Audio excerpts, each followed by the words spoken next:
There we go. Apologies about that. I forgot to turn back on my recording devices. Anyway. You know, it's a session of Eno when things don't work right. Shut. It's been a while. Come on. All right, so hello, ladies and gentlemen of the internet and of YouTube. Welcome back to Final Fantasy Chronicles of Eno. I am your game master and host, as always, Skadarmas, otherwise known as Toneshift. And with me today, we have our full cast of players. We have Hades Shadow 92 playing Thanatos, our male human Dark Knight. Butterflies. Yes. We have Luminous Starlight playing Rocket, our female cyborg chocobo warrior, who will be taking it kind of easy this session on the grounds that she's still recovering from the surgery I mentioned in our interlude. I don't know if that's up on YouTube at the time you're seeing this, but she had a surgery and she's still recovering, so she's taking it easy this time. I had my gallbladder taken out. Oh yeah, that sucked. It sucked for all of us. We really got set back because of that. I think it sucked for Lumina the most somehow. Oh, absolutely, 100%. Mm-hmm. But doing a little better now, well enough to play, so welcome back. We have Darkness playing Alistair, our male human paladin. Hello. And last but certainly not least, we have Tom 117Z playing Neothil, our female Elvon ranger. So we should probably help the poor bastard, yeah? Probably. So, where we last left off, our intrepid band of adventurers, after wrapping up their affairs in the capital of Mikatai, which I am currently blanking on the name on. Give me a second. Lyrisai, that was it. Wrapped up their affairs in Lyrisai, learning of, Neothil learned of where she could go to hopefully at some point acquire an item to finalize her ring for Mika. They sorted out their affairs there and set off from Lyrisai aboard their airship, the Little Wing, to the island of Kumogo, home of the Moogles, in the hopes of with the hope of locating Ramuh's Thunder Crystal of Light to prevent it from meeting the same to prevent it from meeting the same fate as Leviathan's Water Crystal of Darkness at the hands of Saran. During the flight, Need took a chance to experiment a bit with her connection with Panara and was able to establish a link with her, whereupon they discussed the issue of the seeming link that Alistair still has to Saran from the parasite that was that he took into himself from Elizabeth way back during his arc. Unfortunately, no solutions were immediately forthcoming during that discussion, and they can only hope that they can find a more proper workaround in the future. But that will have to wait, as the party soon arrived on the island of Kumogo and set out, following the calls of a Moogle that soon went silent.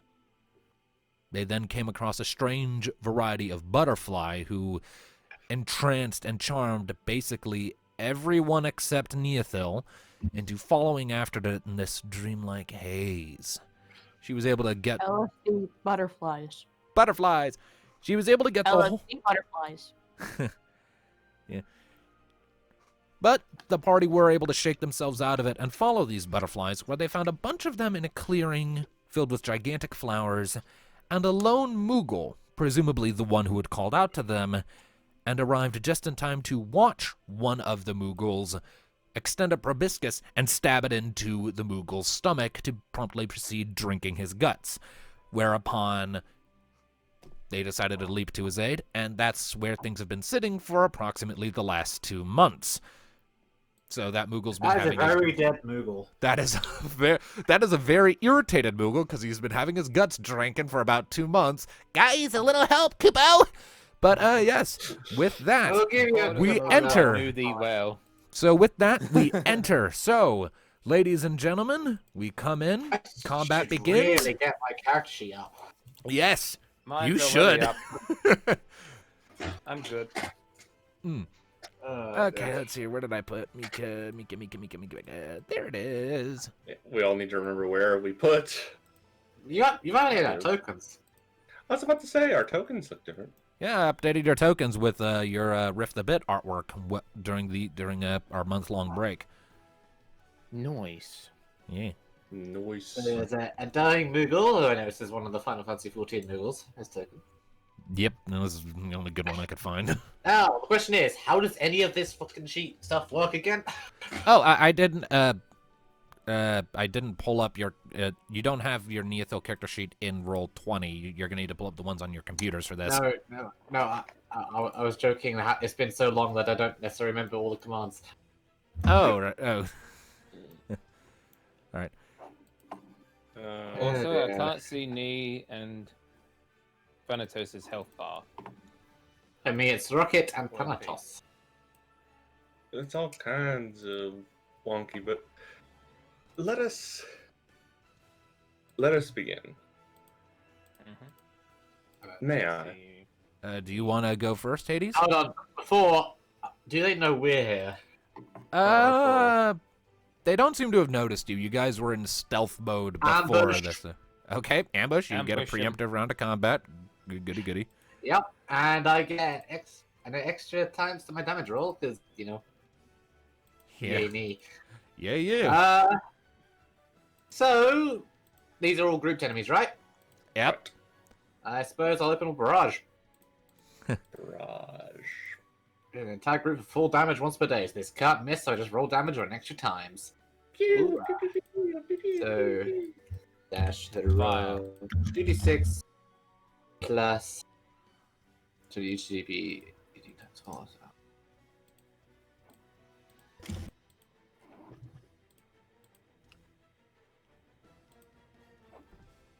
They may have hypnosis, 90. but we have a knee. 94 damage to every single enemy on the field. Oof. And you already applied the. And is that what the? That's with the bonus from preemptive strike. Yeah. And Now, that. does that include the ones in the back? Because I feel like It's all enemies on the field. It's every enemy on the screen. That's Right. barrage. Okay. Damn. All right. So What the 94 hell? points of damage to everyone. Hot fucks. Zgdoosh. So, Nee. I'm back, bitches. Yep. So, Nee, seeing this Moogle having his guts drinking out and hearing him screaming out in pain, you're like, that's no bueno. And moving quickly, you jump up into the air, load up one of your special bolts, and you fire it down into the clearing.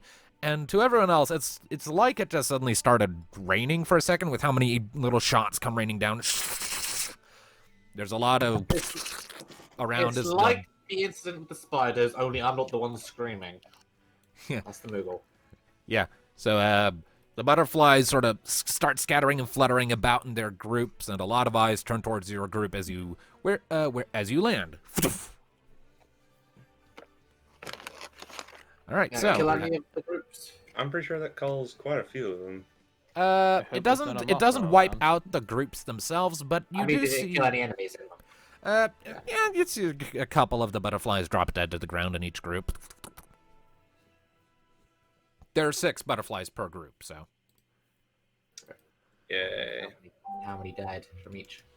We'll say at this point, 1, and the second one just looks really fucked up. Alright. Fair enough. All right, who next? Now it's my turn. All right. Let me guess. Fire. Tharaga. Ooh. We're going up on the world. Right. Yeah, because last time I tried to use the spell, it didn't work because I shot it at a dragon. Well, yeah, dragons are mostly fireproof. I did. Well, I thought warn you of that. I thought I would at least do something. But this time, I will burn everything. Now, Faraga is instantly a group spell. So does that just hit one of these groups, or does it hit everything? For purposes, I'll let you decide. You can either hit one for the increased damage or hit all of them for normal damage. Yeah, I'll just go ahead and hit the one here on the Moogle. Now, let's see here. That's plus.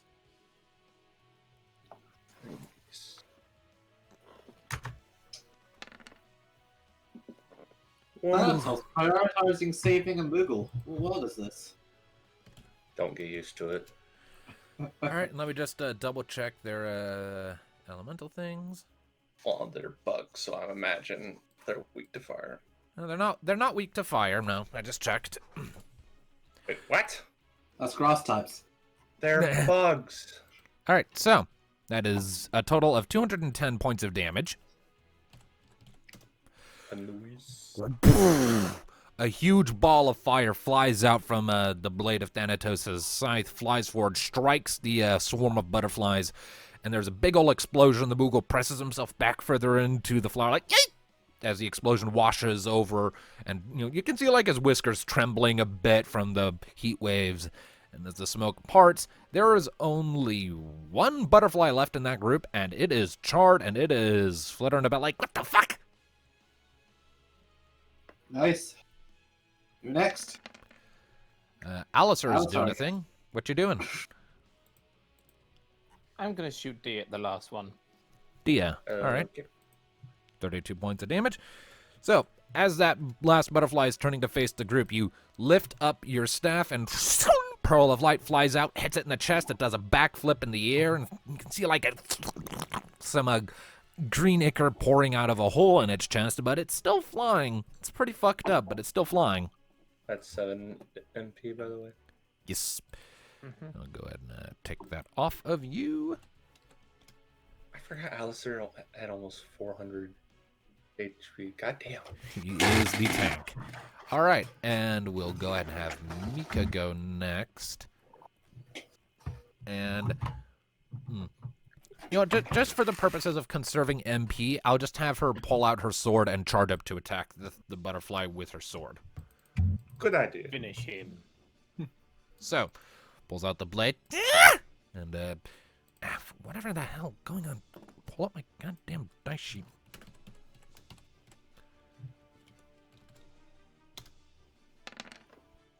So that is a 9 to hit versus their, oh no. So she comes in and thrusts at it, but it quickly sort of zips up away from her sword and like lands on her wrist and then kicks off to get higher into the air above her head, and she glares up at it. Red Ace uses a sword. She was conserving Does Rocky wanna MP. charge in? Because it's literally almost dead. So what's the point of tossing a Lazar at it? All right. Rocket. Kicky. All right, you're going to give it a kick? Kicky. Yeah. KKK. Bird is the word. Accuracy. Roll it. Okay. Go on. You can do it. So is Rocket gonna eat this bug? Oh, that'll be spooky if yes.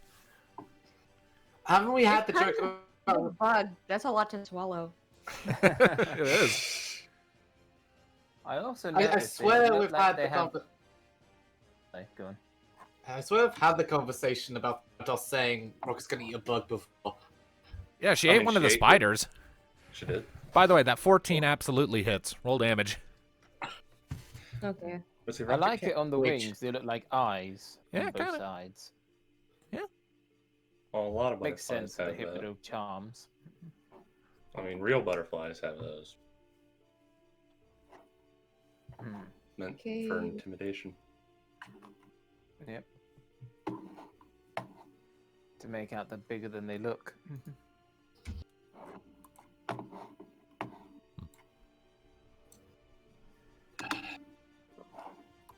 All right, so as that butterfly comes back down from dodging Mika's slash rocket, you come and you jump up, and with your organic leg, you sort of grab it around the torso, and you bring it down and slam it into the ground. There's a big old splat of green blood. It is a dead butterfly. The extra squishy. Yes. And that is a corpse. Before the turn ends, I'm also just gonna do my movement action. Enough. Well, I'm going to do the Alisai thing. All right. And you've already... Got the mobiles just again. Yeah. Let's do some movement. All right. Everyone moves. And last but not least for this round is the Moogle. He sort of looks around at all of you as you're coming in. Lifts back up. Oh, thanks. And then he turns around to look up at the other ones. But there's more. And he is going to begin a slow action where he starts to sort of like curl up a little bit. I see. And that will go off at the start of the party's next round, but for now, it is to the enemies. So, Butterflies. yep, so this swarm of beautiful butterflies up here, quite perturbed that their lunch has been interrupted, is going to fly down here and start attacking Alistair, because he's closest. Let's see here. Of course. That's why we keep him around, though, to get eaten by things. Alright, so, He'll be fine. Alistair, what is your avoidance? Does an 11 hit you? Wow. I think it does, but just make sure. Yep, clearly it does, because it's only 7. Alright, and your armor was what? Something ridiculous. 46. 36, you said? 46. 46. Fuck. Alright. Both. He is a very tanky boy. Alright, so that is Nope. 21 points of damage to 21. Alice. That is 21 points of damage to Alistair. It's just 21. As they come in, they're basically just trying to get into your skin, and they manage to leave little pokes and scrapes against you, but like with your shield and your staff and just your armor in general, you're able to fend off the worst of it. But those few little nicks they do leave in you have an unfortunate side effect. I need you to make an opposed force check. Oh, no. Goody. You need to beat a You 10. beat 10. He did 10, Alistair. Go on, Alistair, we believe in you.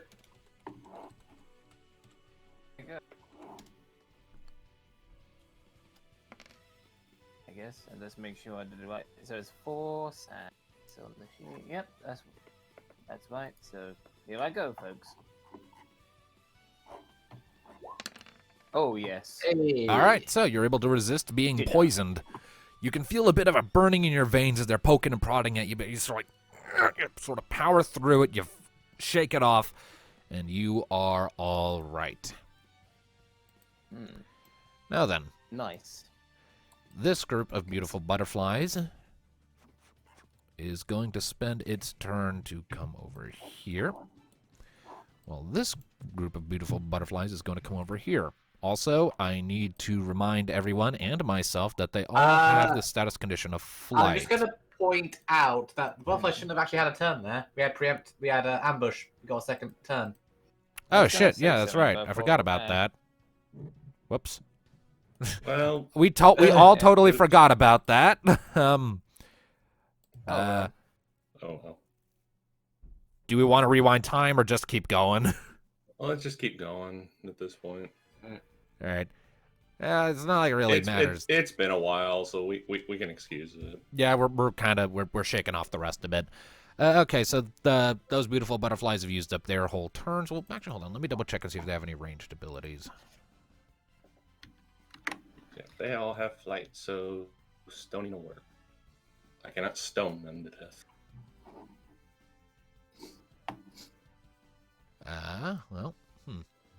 Well, let me double check range here. Oh, yeah.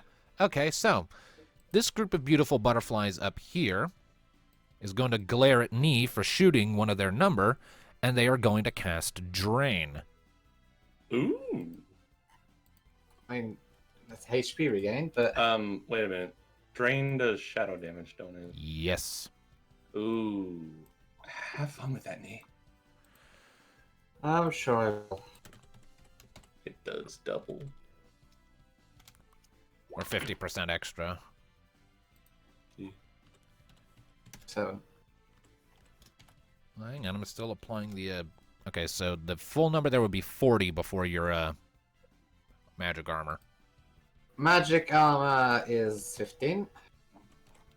All right, so Knee takes 25 points of damage, and that group of beautiful butterflies regains 25 hit points.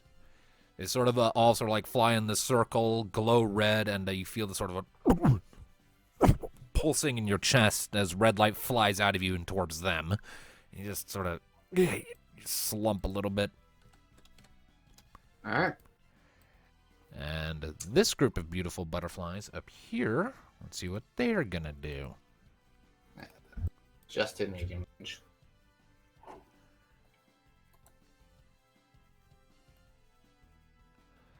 Well, as they can't get any closer, they are instead going to make an opposed force check against the Moogle Okay. as they use Inhale. Oh fuck. Can I do cover, or is that That not won't stop Inhale. Nope. So the butterfly's force is 11. Well, the Come on, Moogles. Moogle. Oh my god, did I just root for a Moogle? You did. And well done, you voted in winner. All right, so the Did it? The Moogle is able to resist being pulled as the butterflies sort of fly in another circle, and the flapping of their wings creates like this tunnel of wind that pulls on him, but he resists. See, when you have faith, Thanatos, things happen. Just don't have too much faith or you will All right. Mogul. Okay, so it is back to the party. The Moogle's slow action goes off.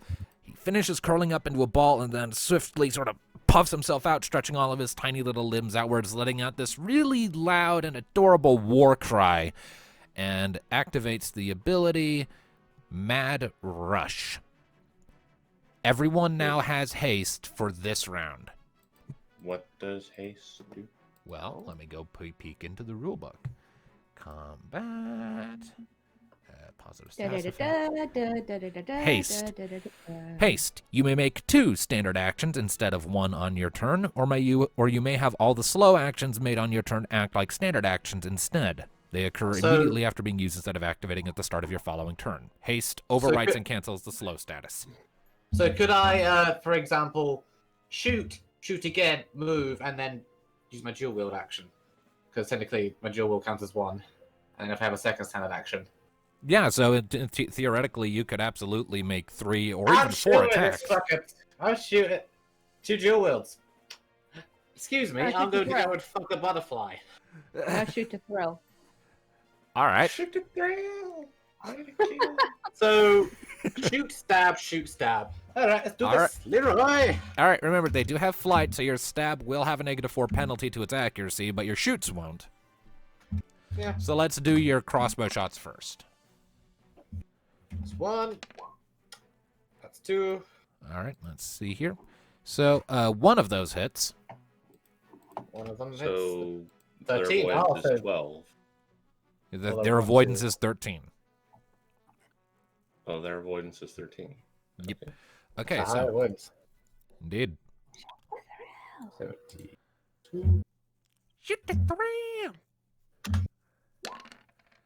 You better get ready to die. Okay, can I also make that one a disabling shot?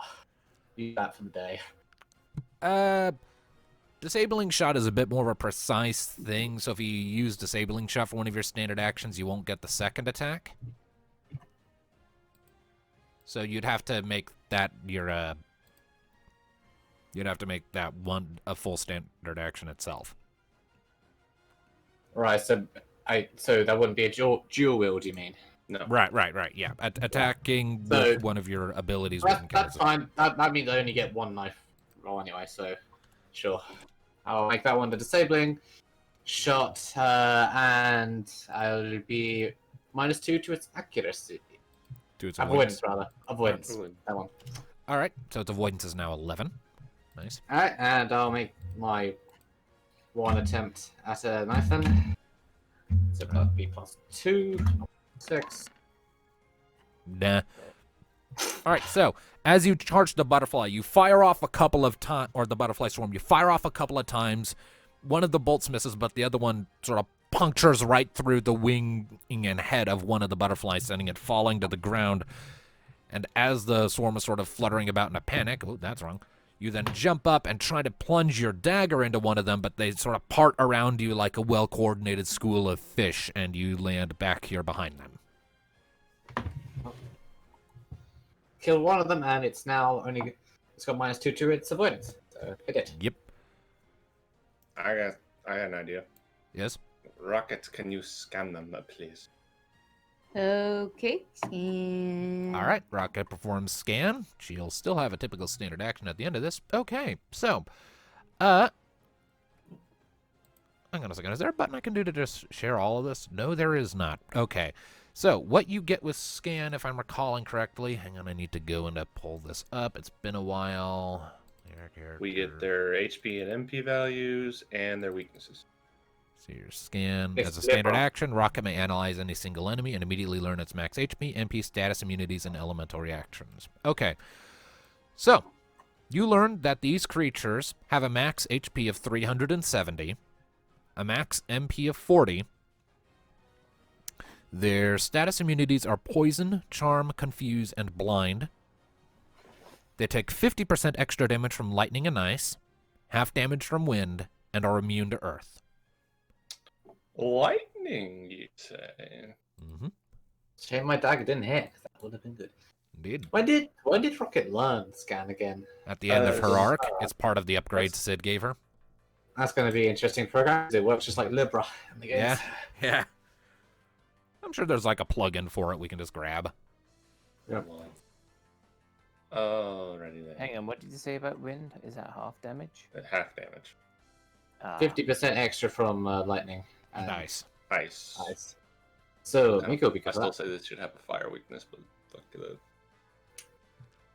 well, you can shock it. So, Yeah. And Mika can do her thing and ice him. Give him Okay, a one cold of- shoulder. would Lumina like to finish her turn first, though? Attack or whatever. I suppose so. Sheet.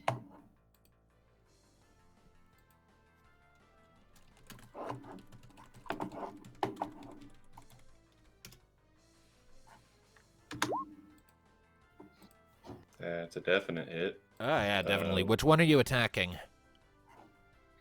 Yes. I'm assuming the one that's bothering Alistair because it's closest. Yeah. All right. So you're just kind of bound over here. Roll your damage. In the last couple of months, I forgot that Rocket just doesn't miss. Not how to program it. It is very hard for her to miss, yeah. Because of her high as fuck accuracy.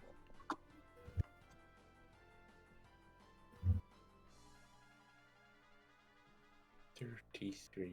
33 damage. All right. Because it is a group of enemies at present, that will be halved to 16.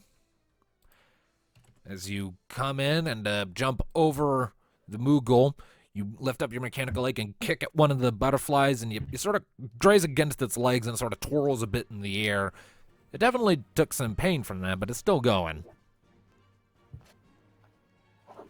I guess Alistair is going next. He is typing.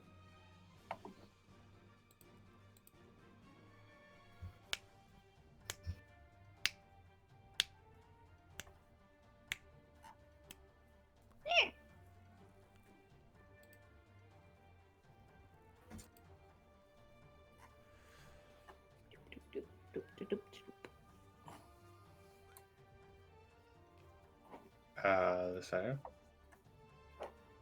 Darkness, what you doing?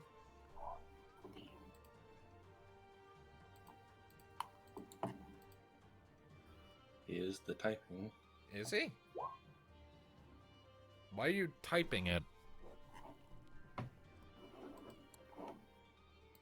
I'm guessing he's having a little too much noise in his place, so... Tap, tap, tap. Yep. Okay, so... All right. Uh, Well, I gotta remind myself what the fuck resonance does. I got Who are the, you covering? I got the magic deal of...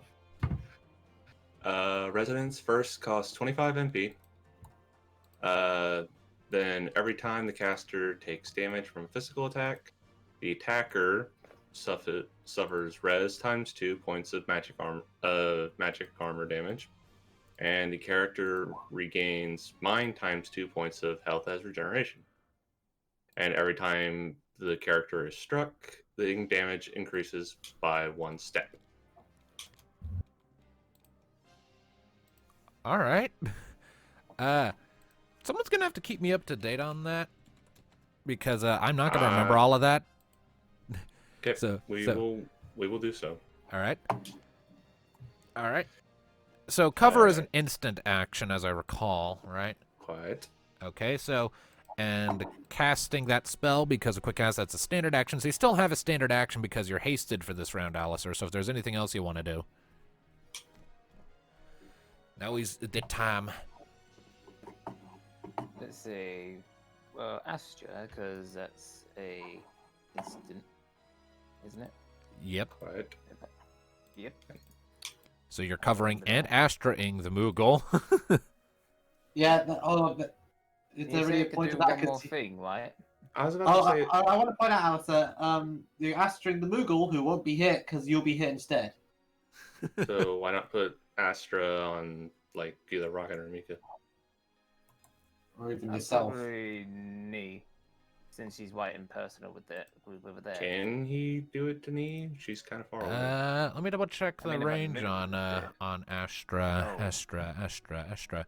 Forming an Astra shield is an instant action usable once per in-game day, and it appears as a faintly shimmering glow that surrounds the target. The target of Astra negates all effects and damage from the next attack they receive, which went to benefit of Astra is lost. Used on the paladin, or can do one ally. It doesn't specify range, so just assume if you can see her, if she's within a long range, which is 3 medium ranges, then sure. Okay, so Alright, Neve I so- thought that was has the the way. It's only cover where I need to be near someone. Yeah, so you point your staff at knee after taking up a defensive position near the Moogle, and the yellow dome appears around you, knee, before flickering, and you're softly glowing now. Alright, and what's your standard action going to be then? Yeah. You still get another action because that's again an instant. I can either heal or hit the butterfly. I think I I'm mean- gonna hit the butterfly. Granted, here's an idea. Arrow. Let's see. Arrow. You have Aurora. Aurora. I think Aurora. That's how you pronounce it. Aurora. Oh, yeah. Technically, these things do take half damage from wind, but if you do it as a group attack, it still gets the double for doing it to a group. So it would do standard damage. Although do a lot more they than can- Dia. although they the can get away damage with steps that. would be decreased for group target, but you can do that if you wish. Is 30 the cast? I suppose I could. So the power times 3 plus 2d6 for a group attack. So 3 times my power. Yeah, 3 times your power. That was a doorbell. That was my phone notifications. Ah, Yeah, that was okay. I'm pretty sure that was a Facebook notification, to be precise. Hmm. If I'm not mistaken. Mm-hmm. Maybe. Nah, I don't use Facebook that much. Either do I still get the heckin' notifications, though. I turned those off a long time ago. Usually, I imagine a lot of those notifications are when I find something D&D related that we can empathize with. Oh yeah, it's usually like, hey, look, here's me making fun of the players, or something. Or just me saying like, or just like, this sounds like something you would do, or yeah, we've done this. Coincidentally, I recently deleted mine Facebook. Nice. All right, so what is your power, Alistair? Oh shit, power. No, don't. Ah, shit. I did it by accident. I was about to say, I'm pretty sure it's not that high. Nah, my power is actually 10, so... So That's 30 plus So- 2d6. 30 It's plus. over a 9! 9? It's over. 9, 9, 9, 9, 9, 9, 9, 9. 10. It's over 9? Try this again. Take 2. 35. All right, so you unleash a blast of air at the group of butterflies, and they sort of spiral around a bit from it, and you can tell like little bits of scales and other whatnot have flown off of their wings and bodies, but they're still going strong, though. One of them does get blown back and smashes against a tree nearby, and just sort of compresses like a tin can. So that group is down to 4. So, All right. Have you been keeping up with his MP? That would cost him 30 right there, would it not? That was 30, and Resonance was 25. 25. I'm on it. Okay, Alistair's down Okay. to 72 MP. Well, he's got plenty. Yep. Okay. All right. My turn. Yep. What you doing, Hades? I let's see here. Hold on a sec. I need to do a calculation. Okay. I has calculator. God damn it. Work. I shall be activating the dark side in order to summon the Caius. All right. Are you sacrificing an additional 25% or just expending the destiny for that? Destiny. I got plenty of destiny. All right. So Caius appears next to you as the cloak flies off your shoulders and wraps around his.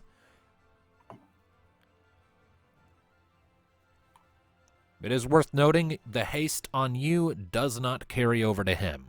I mean, I figured as much. That'd be a little OP. It would. But now that he is here, it's time to go to work. So now Zacchaeus will be moved over here, All right. and then he will do Faraga. All right.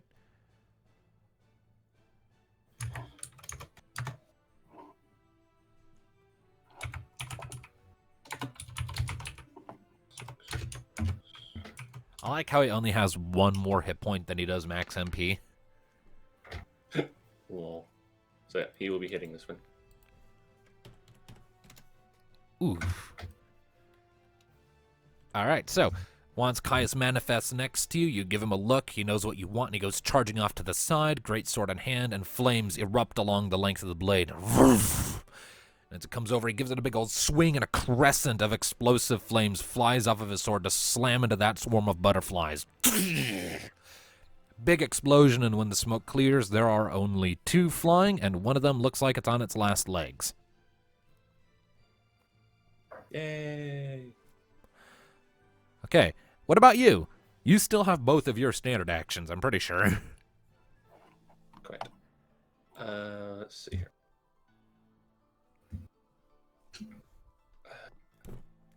Unfortunately, I don't have an upgraded lightning attack. Mm. And the group one for lightning is not so very good. Actually, that's next. What is my dex?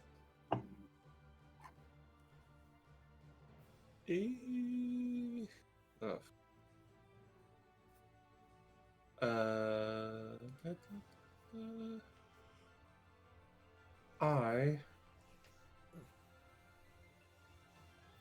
Fuck it. I'll do a group lightning attack. So that's actually, why not do 2 of them? Yeah? So 2 in hand. So let's see here.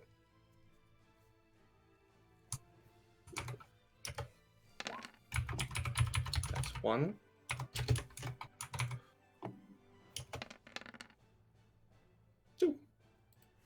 All right, so that's 2 group lightning spells. And those get doubled, right? Yep, both of them get doubled, so a total of 104 points of damage to that group of butterflies. All right, No, I so really am Zeus. all right, so as Caius goes running off, you kind of mimic the action. You hold up your scythe like a lightning rod. Lightning bolts gather around it. You turn and like with a quick 2 slash, you send out crescent waves of electricity that slam into the group. And when it fades, there are only 2 left. They both look pretty good, but the rest sort of fall to the ground as crispy, curled up heaps.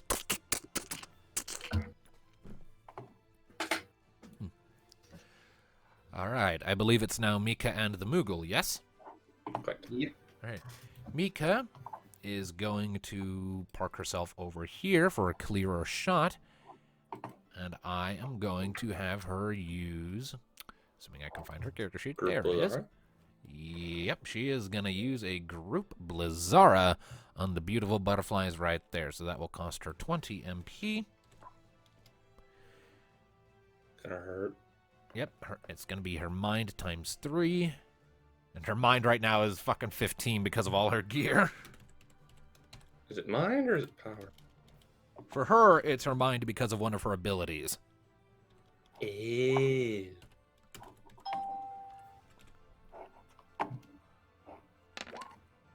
So that is 56 doubled. 120. All right, hold on a second. It's 56 and then increased by 28 because of their weakness, and then double that for 168 points of damage. She sort of comes running up to your side, Alistair, nods. Her sword flashes into a book. She plops her hand down on it, and a bunch of shards of ice come flying up out of the ground underneath the butterflies, skewering several of them and leaving only one left, albeit only slightly nicked. All right. And lastly is the Moogle. The Moogle, who will, after what he did, he will pick himself up, shake himself a bit, reach down to his side, and seemingly out of nowhere, pulls out this cute little gladius. Cute little chibi gladius. And then he lets out this adorable little, ah! And flies over to attack it. Truly the most vicious of his kind, kupo. This Moogle is armed and dangerous. And he does not hit the target. Oh, yeah, he doesn't hit. So he comes in and he goes, "Nyeh," and the butterfly just kind of flits about and he's like, shit! Very foul mouth Moogle. And now it's the enemy's turn. The butterfly is none too pleased that the Moogle tried to slash it, and it's also none too pleased that Mika killed all of its friends. So, Group spell? no, I don't think it has any. it doesn't. Oh.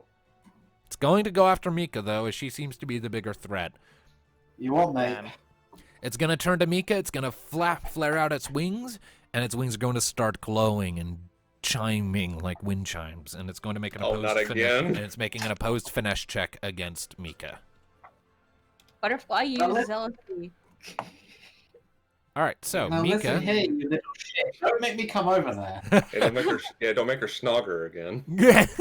All right, Mika is going to have to beat a 13. Of course, I don't think Nee would have a problem. You might now encourage her would she? to give in to All right, and no. Mika Oh. successfully resists the effects of charm. Alright.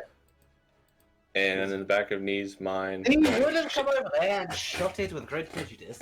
Mika successfully resists LSD.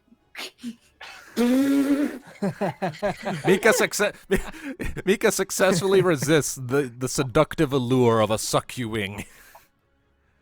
oh dear. Now then, Oh, this my. butterfly here is going to fly over, and it is, or these two butterflies in this group over here, and they're going to attempt to stab Caius. I mean, technically, he doesn't. I mean, could they even suck anything from him, considering what he is? No, but they could I'm still just- stab him. 10 to hit, by the Okay. way. I'm just sad they didn't try. Oh, to that most certainly on is. him. All right. That would have been hilarious. Give that back. All right, so that is 67 points of damage to Caius as they both stab him, or subtract armor first. Right. Armor is 20, so that's only 47. Oh, no. 47 points of damage to Caius. Still a pretty hefty blow as they stab into him, and Caius Well, now needs considering his health is so low. indeed, and Caius needs to make an opposed force check to avoid being poisoned. Yes. Oh no. Of course. Has to beat an 11. So if he goes back into Thanatos, would Thanatos be affected by it? Can Alright. he be poisoned? He's a- Caius is absolutely poisoned, yes. How does living darkness You get have poisoned? this. I mean, Because he still has a corporeal form, and the poison is burning at it from the inside. so when he goes back into me, am I gonna be poisoned? No, the poison's just kind of going to be left. yeah. The poison's just going to dissipate with him. Alright, now what these last two little shits gonna do? Uh, Partially funny. He's like, here, have this. Well, done. the last two, Nee, are going to glare angrily at you, and are Angly. Angry. also going to attempt to seduce you with their wings. My. Alright. So, Opposed finesse. no. Oh Ooh. boy. Come on, Nee. That's a pretty high You number. got this. She needs a That's critical five. success believe in to you. get out of this. I believe in you, Nee. I need 2 5s to get out to like equalize this. Good. You can do it. I believe in you, Nee. I Oh didn't do it. no. I Oh, could- it's snake Oh, eyes. no. hell. Okay. Oh. Come on, Nick, I So, might be able to get revenge. okay, so the butterflies, and this time you don't have time to look away as you did before. The eyes on the wings pulse brightly, and you finally see why everyone else was so enamored with them. And you look over and you see your friends fighting these things, and you just can't help but think, wait, why the hell are we fighting these things? These things are awesome. I need to stop my friends. And, Side is she doesn't take any damage. Heyo. Yeah, All but right. she's gonna be shooting at us now. So, Nee is... Maybe next turn I might be trying to have an Emma intervention. Oh no. give me a second here. I actually need to check that.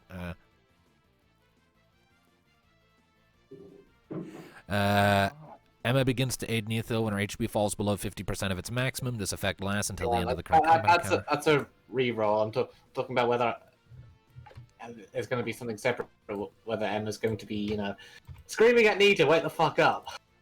I Well, mean, either way, it's the party's turn, and as the party's turn starts, Caius is going to take 25% of his max HP or 20% of his max HP as damage because of poison. So so it's 17 points of damage to Caius.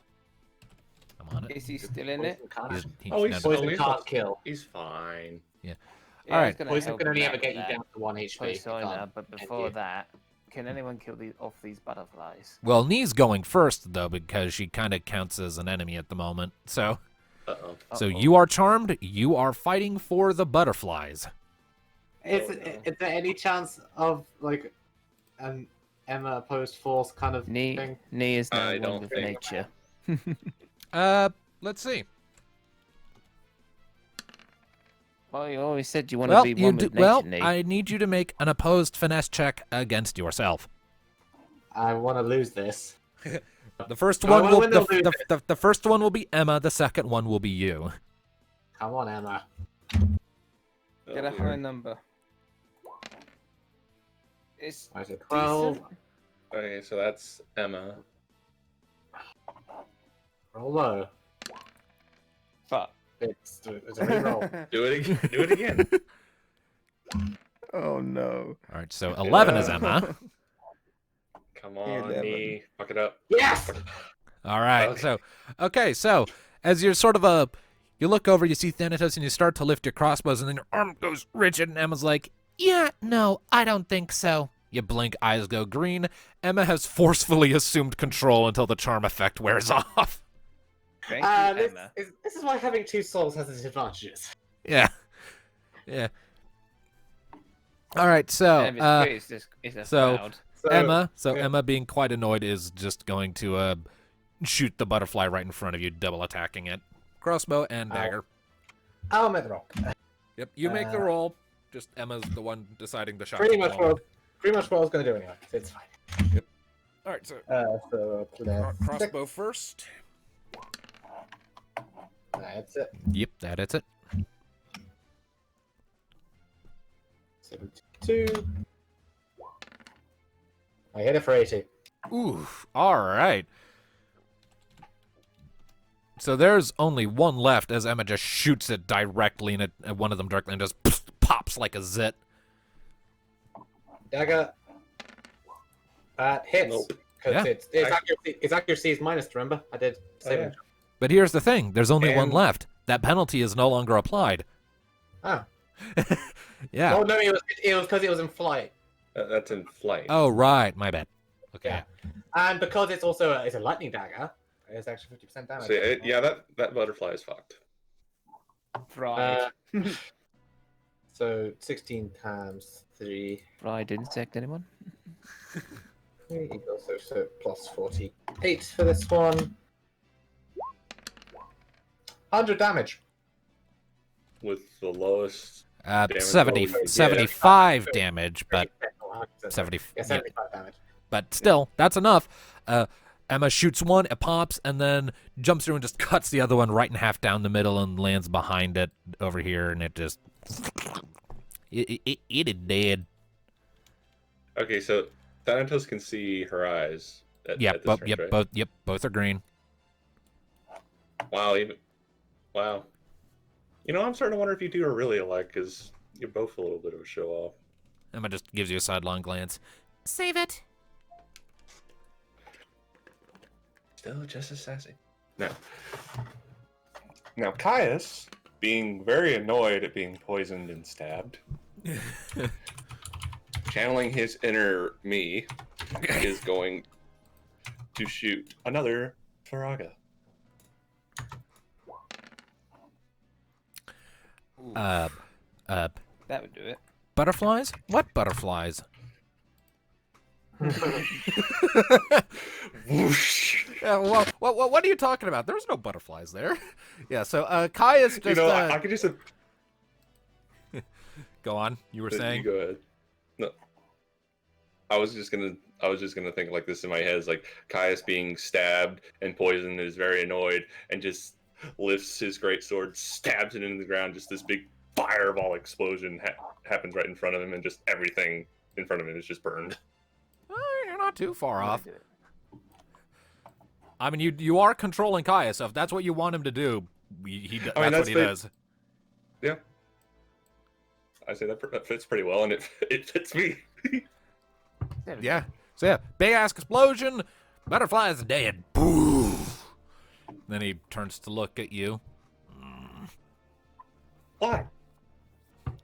Nothing. All right. Down here, Alistair, what are you doing? Well, Finish, please cast Poseidon on Caius. There's no point. He's just gonna disappear at the end of this. All right, then I retract that. Okay. I'm just going to hit the last butterfly then. What are you using? Bonk. Bonk. I want to see if you can bonk it. Do it. You want me to bung it when I could just shoot D of it? Well, what's the Do point of more wasting damage. magic at it? It's just there's just one. There's 3 of you, or 4 of you if you count the Moogle. I want to see if you can hit it. Just bonk it.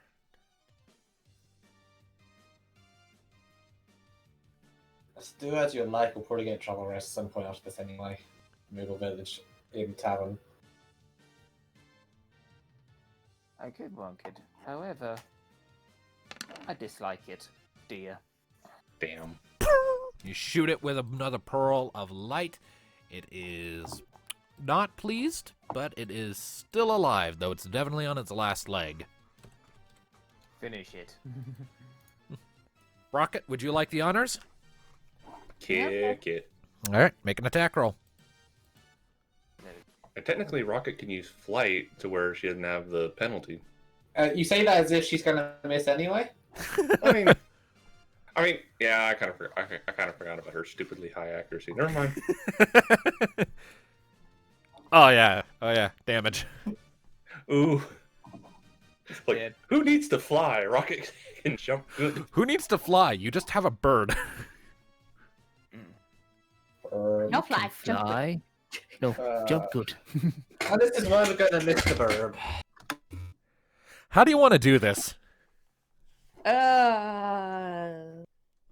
Like make the middle explode and make the wings fall off to the side, maybe. Okay.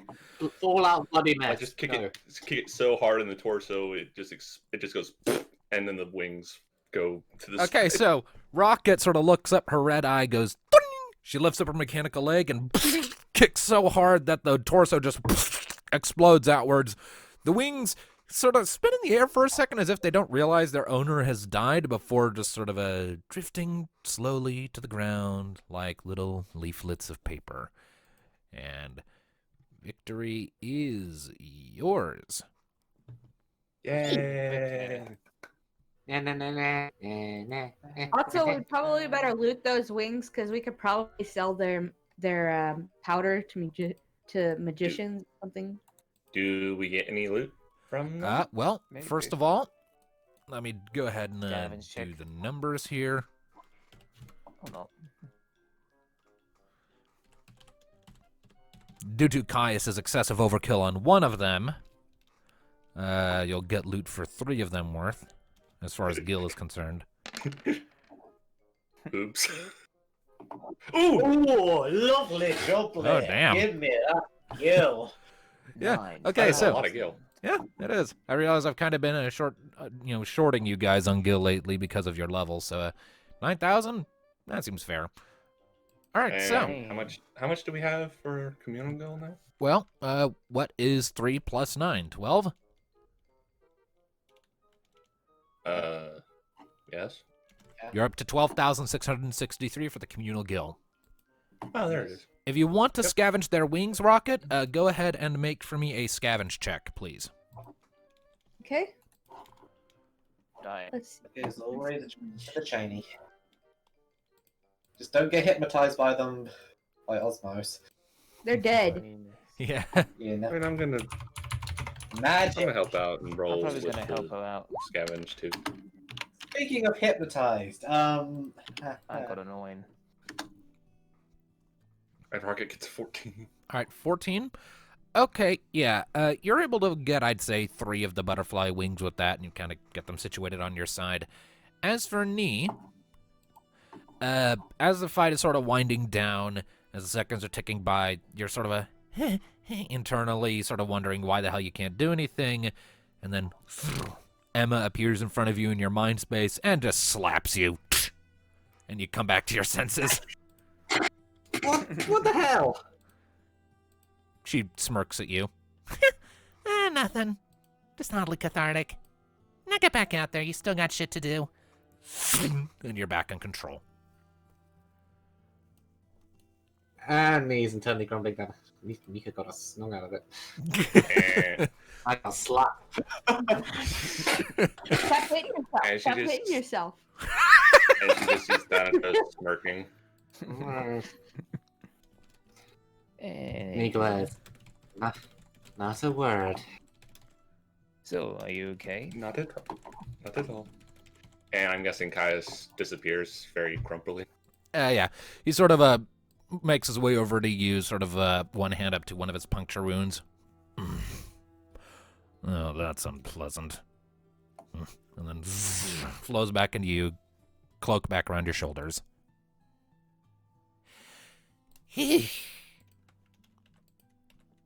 So, good morning, Kupo. Morning. Ow. Oof. He reaches into his little chest pump and then pulls out a familiar item, a high potion, and he chugs it.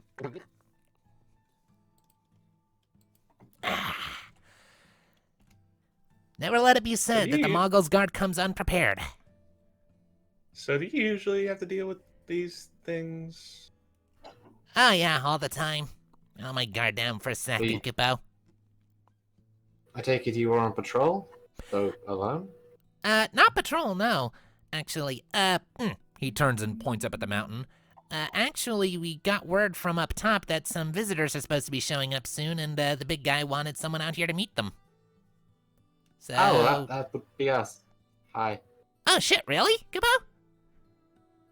I would assume the big guy is Ramu, at which point Leviathan probably told him that we were coming. Well, you're right about it being Ramu, Kupo. Don't know about Leviathan, though. Haven't seen her for a while. Doesn't really come around here. But anyway, where are my manners? He straightens up. My name is Palmy of the Moggle's Guard, Kupo. Pleasure to meet you. Neothil. This is Alisa, Thanatos, Rocket, and Mika. Hi. Pleasure to make all of your acquaintances. I was given instructions from one of the jesters to escort you into town if I found you. Well, that's good, because we were looking for the Moogle town. Alright. Well, then, come along then. He spins around and starts drifting off into the woods, humming a little jaunty tune to himself as he goes.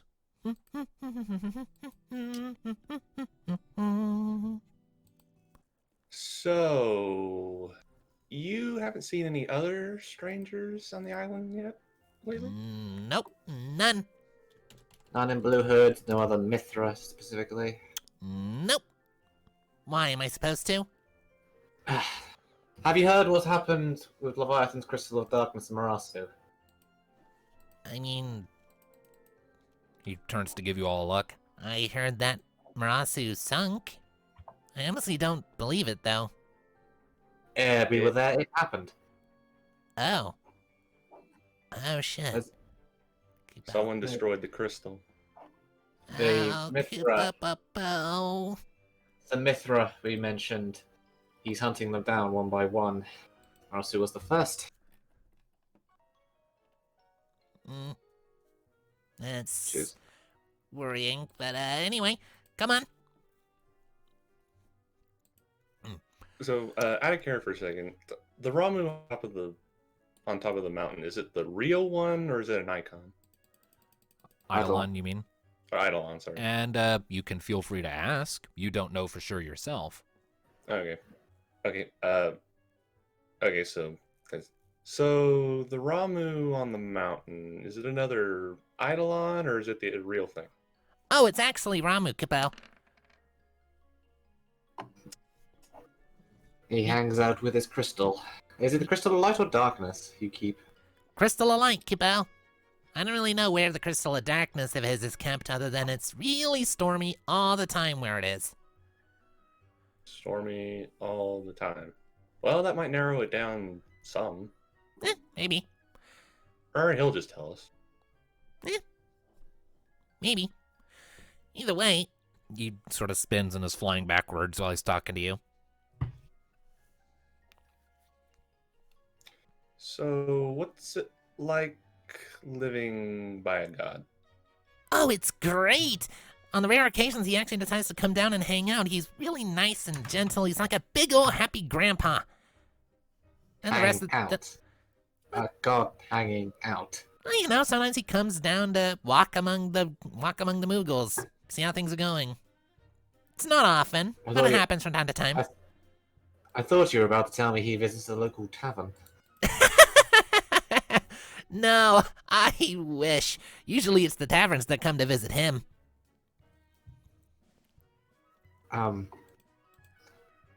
Okay. As in like, Well, that sounds like- as in like everyone comes out, Kupo. See. Still, there's an interesting image. Well then, shall we go before any more of those things come around? Yes, please, Yes. Kupo. I don't want to be around when any more Seki wings show up. Those things are nasty. Also, sorry about the damage. I might have gone a little overboard. Oh, you mean the fire? Oh, don't worry about it. He sort of waves his paw. Oh, local flora and fauna will have that covered up in like a day, Kupo. Something. They're usually on top of things. This town of yours, are there any Moogle magi we could talk to? There was also an issue regarding our friend Alistair here. The only Moogle mages I can think of would be in the Jesters, and they don't hang out in town. Where do we find them? On the Jester's Path, near the top, right before you would get to Ramu's Grove. Who are the jesters? They're the 7 strongest members of the Mongols Guard, usually handpicked by Ramu himself when one of them passes to serve as his personal, I guess you could, I don't want to say servants because that sounds degrading, but they work directly for him up on the mountaintop.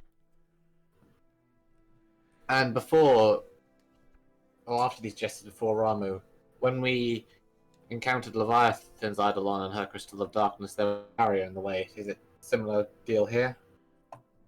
The Jesters are primarily the ones in charge of guarding the way. I mean, the way to get to the Grove is long and perilous on its own. I don't think it'll be trouble for Murasan. He can walk through walls.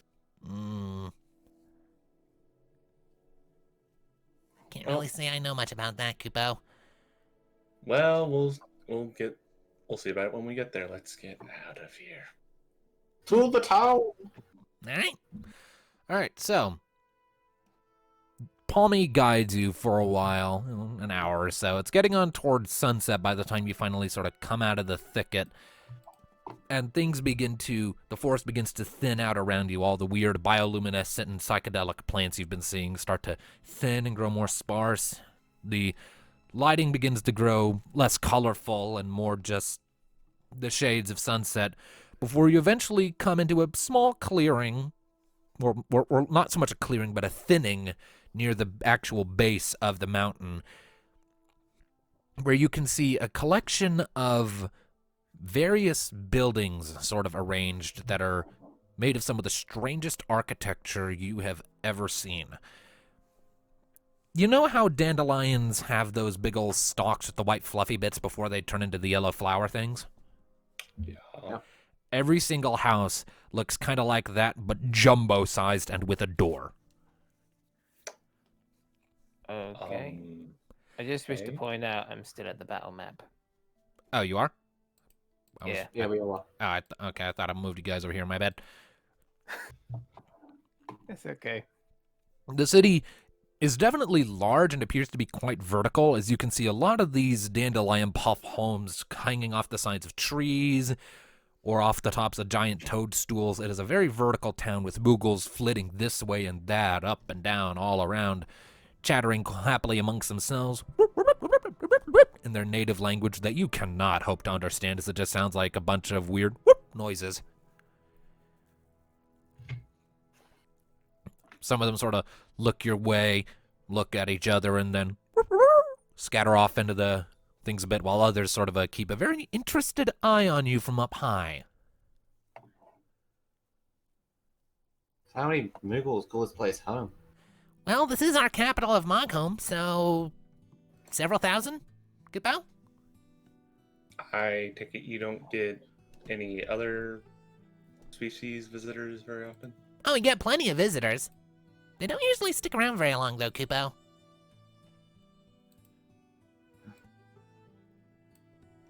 So it's just Moogles on this island? At least in this city, Kupo. There are other cities on this island? Well, yeah. Palmy sort of turns to face you directly. What, do you think we only live in one spot? The entire island is the home of the Moogles, Kupo. The island looks like a Moogle. Exactly. On that. So, was that by design or just weird cosmic coincidence? No idea, Kupo.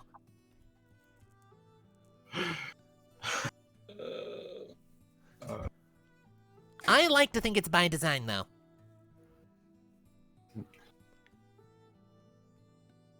So, Ramu, how do we get to him? Well, you're gonna want to talk to Moglin first. He's the other big guy. Makes air quotes with his paws. And I mean big. Your current king, perhaps?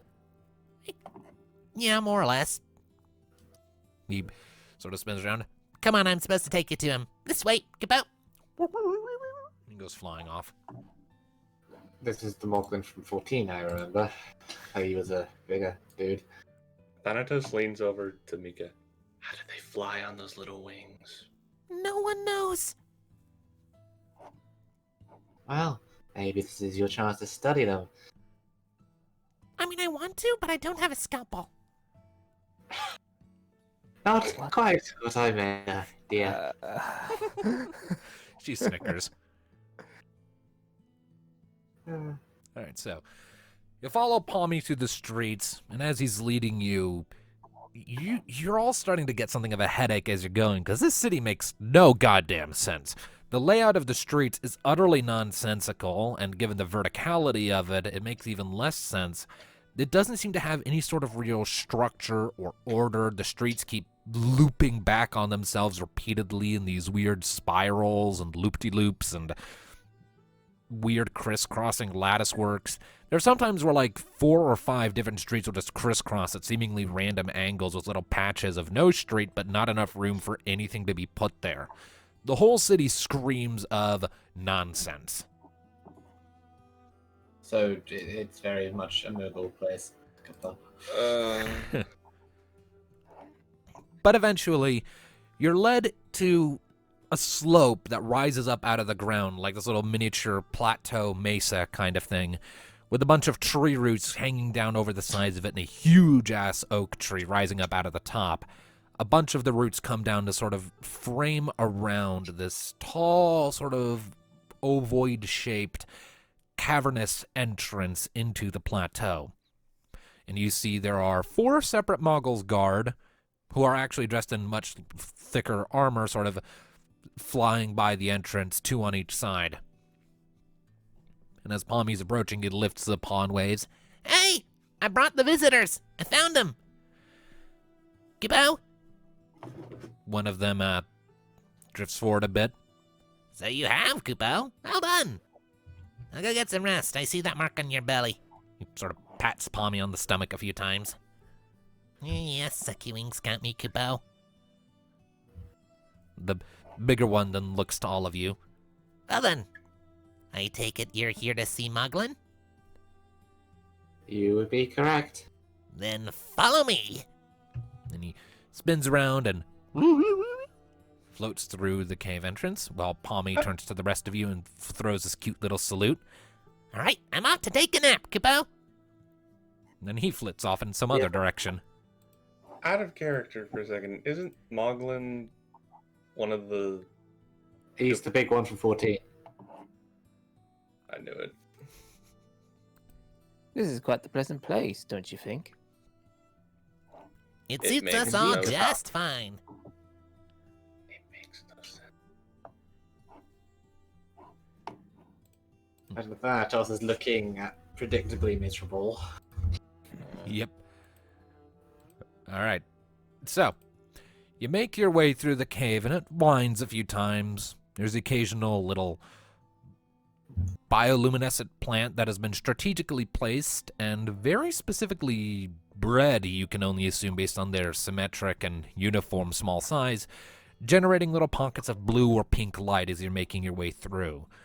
Before you come out into this large, cavernous chamber with even more of these bioluminescent plants and loaded with Moggles guard, and there's a path that looks kind of like a royal red carpet, so to speak, in that it's been worked into the floor and it has these intricate patterns chiseled into it. It's still, part of the floor, and it leads up to this big dandelion-esque growth, much like the ones outside, but in the shape of a cushioned sort of banana chair, I kind of want to say, or a beanbag chair. And you just see a lump of white fluff lying in it. Oh. The Moggles guard guiding you comes to a stop, stands upright. Chieftain Moglin, the visitors are here. You see the palm, the red ball thing that's attached to the top of every Moogle's head, rise up from the chair as if in response, and then you hear, Give me a muffled voice say, as it starts shifting and turning. The fattest Moogle you have ever seen rolls out of the chair and just thumps onto the ground in front of you, making it shake. And he's a big bastard, too, like almost 6 feet tall. I didn't know Moogles got that big. Me just kind of slowly turns to glare at Thanatos in a way that says, "Shut up." All right. You need to be respectful. This is royalty.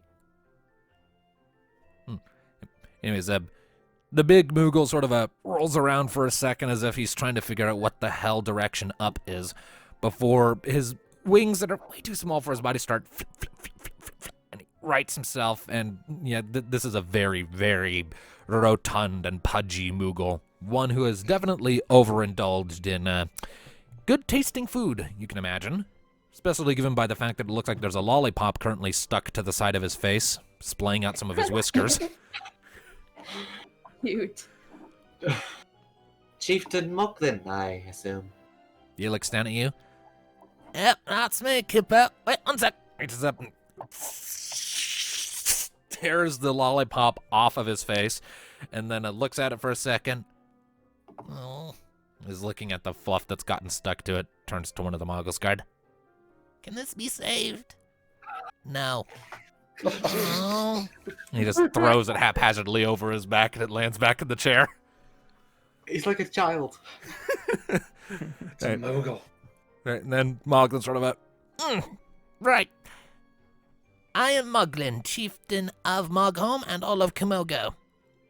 Honestly, that just means I'm pampered all the time. Yes, we see that. I should hope so. You'd be blind if you didn't. He looks you over. So, you're the ones Ramu called for, are you? I'm Neothil, Ranger of Old Vatea. This is Mika Solwyn, Red Mage, student of Anomo, Thanatos the Dark Knight, Rocket the Cybernetic Chocobo, and Alistair the Paladin. Pleasure to meet you, sir. The pleasure's all mine, Capone. He sort of pats his big belly for whatever reason. So then, Ramu has asked us all to see you swiftly onto the Jester's path for some reason. I, for one, am curious as to why. How much has he endeavored to tell you, and has he given a reason why, if not? All he said in his big old thunderous proclamation a couple days ago was that good friends would be coming on blue wings, and we were to see them to him as soon as we were able, and as soon as they were able.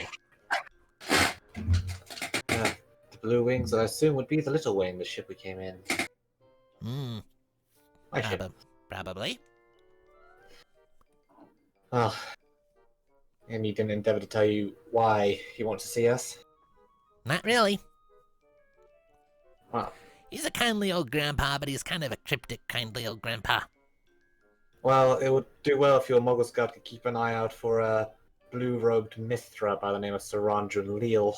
He's been targeting the various crystals of light and darkness. Already Marasus has fallen. Oh. The mood in the room visibly diminishes at that remark. We managed to save some of its power, and we're intending here to both receive guidance from Lord Ramu and ensure his crystal's secure. I see. Very well then. Looks you all over for a moment. Well, far be it from me to question what Ramu decides he wants, so I'm not gonna. But you all look kind of on the tired side after walking all this way, so why don't you spend the night in town before you make your ascent? It's getting late anyway, and the path is even more treacherous at night. Oh, that's most kind of you, thanks. There's not any more of those butterfly things up there, is there? Well, there might be. Might be other things. Might be an adamantus somewhere, who knows? Well, be that as it may, there is another thing. Alistair here, this Saran, has infected him with something of a soul parasite, at least the remnants of one. We're also seeking to have that removed for quite obvious reasons. Moglin sort of drifts forward and looms ominously over you, Alistair. Would you know anyone that can do that? We assume Lord Ramu would have such answers, but we are reluctant to head up with the parasite in place. Moglin lifts a hand up and puts it to your forehead, Alistair, and it is very soft and very fluffy, and it's very sticky, and it smells like sugar, and maybe a little bit of sweat. You can't really tell. He holds it there for a second. You, sir, need a cupcake. Pardon? Okay. That was my head hitting the desk. Just so you know. You know, I just imagine Alistair just having all these very things in his mind, and then as soon as that mentions, it's like, wait, what? Moglin gives a sharp nod. Yeah, a cupcake. Cupcakes solve everything. Especially when Nan makes them. He turns to one of the Mongols guard. Fetch one of Nan's cupcakes. Stat! Yes, Kupo. And he goes floating up through a little tunnel up in the ceiling. We appreciate the gesture. I'm not sure that's going to be the solution for a deeply ingrained soul parasite by a dark No. Don't judge the cupcake before you taste it. You I'd sure be there's happy not a to. mage around here we can talk to? My man is a mage. Really? Okay. Kind. Oh, she was one of the 7 jesters before she got her wing twisted. Oh, really? I just What kind of magic was her specialty? And the Moogle variety of white magic. She likes to imbue her cupcakes with a little bit of spellcraft. Makes them taste really good, and makes them do stuff to you that makes you all fun and fuzzy and not really so tired anymore. So she tries to make me to do exercise. Doesn't really work. Yeah. Heaven forbid that should happen. One of the other Moogles grumbles under his breath. Moglin glares at him. What was that, Kupo? Nothing. Not so, Kupo.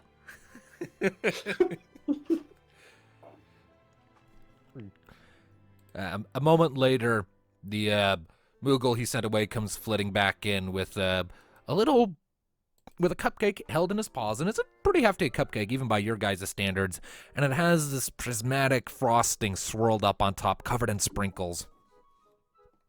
It drifts up to you, Alistair, and hands it over. If this actually works, I'm Well, going to be thank both you. amazed and horrified. Now save that for when you need it, Moglin is saying. It's a single use. It doesn't necessarily last very long, but it's really, really good when you pop it. Trust me on that. He winks. And how Well, thank how you. is it meant to help with the parasite again?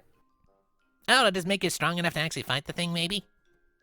I don't really We're know. more concerned of how Sauron intends to use it. Namely, last time he teleported directly to our location within the crystal's protective field. Oh. Huh. Moglin turns to one of the Moggles guard. Should have asked first before I sent for a cupcake? Yes, you should have. Shit. Is there a mage with the jesters? Oh yeah, they usually have at least 2 in their number, Kupo. And perhaps we should inquire with them, lest we have to leave you outside, Alistair. Well, I mean, they're at the top of the path, so, you know. Well, They thank you for your time. They preside over the Kupo. they preside over the trials and whatnot, so. The trials? Oh yeah, you know, Also- like, one of the trials is just making it to the Jesters in the first place. It's not exactly a safe trip. There's a lot of weird things that can happen on the way. And then you actually what's get to the the- Jesters, and then they have to deem if you're worthy to keep going or not. And it's usually up to them how they do it. Sometimes they make you do stuff. Sometimes they decide to try and beat you up. All depends on who's going up.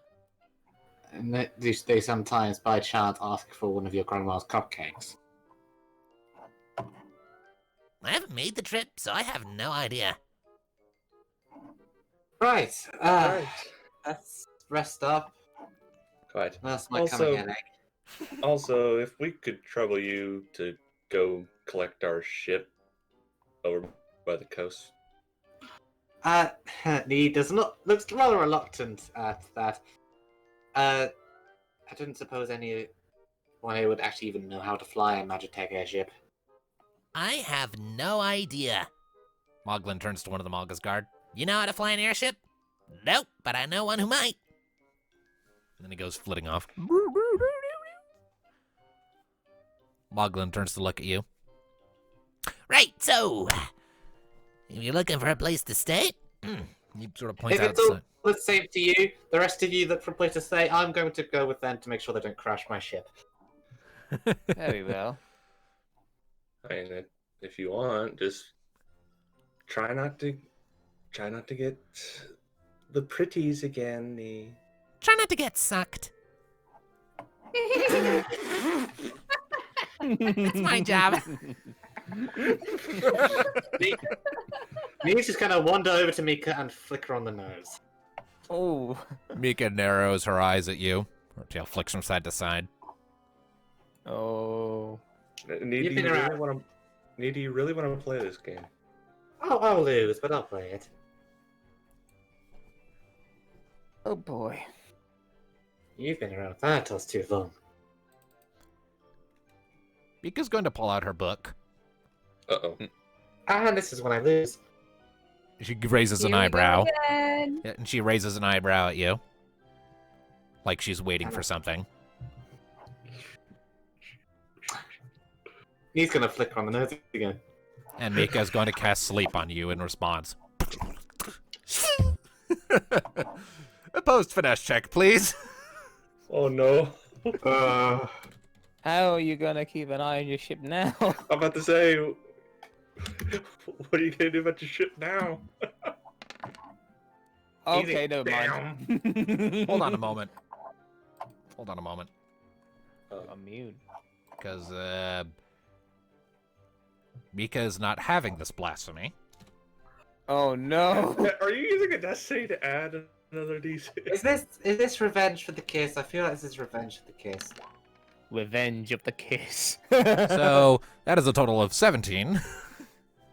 Forget Revenge of the Sith. Say hello to Use a Revenge of the destiny point Kiss. for that. Huh? Would she use a destiny point for that? 2, actually.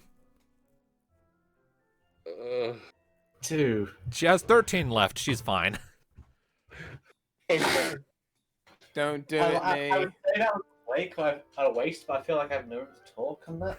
I mean, you're no better considering you used it for a drinking contest. Yes. Well, we both did, to be fair. And Nee's gonna start swaying like, okay, that's really cheating. Also, Emma, over to the ship. And That's inside you not hear, how that works. and inside Emma says, Nee, I can't control the body if it's asleep. Fuck. and then you fall asleep. And- Poof. Oh dear. I am so Oh, sorry, dear. sir, for this. Moglin's just Thanatos laughing his goes- ass off and rolling around in the chair right now. Thanatos goes over and throws knee over his shoulder. Like, alright. That's 2 going to the ship. Well, then. Well, I mean, this time you're not drunk, you're asleep. Yep, sent to sleep by a girlfriend. I feel like this is horrible abuse. Clearly. Okay. Well, I'm sure they can find the little wing and bring it back here in one piece. Come on, guys, let's go find us an inn. Before I go, to thank you for this amazing looking cupcake. I know something I was going to save, but I don't mind sharing. Probably nothing to what you've had, but not worth. So, It's worth what a does this try. cupcake actually do stat-wise? It is a cupcake of restoration. It tastes really, really fucking good. And if you'll give me a second, I will tell you exactly what it does. I just need Alright, to double then I'll check do my something really thing quick. Because I just made this item up on the spot.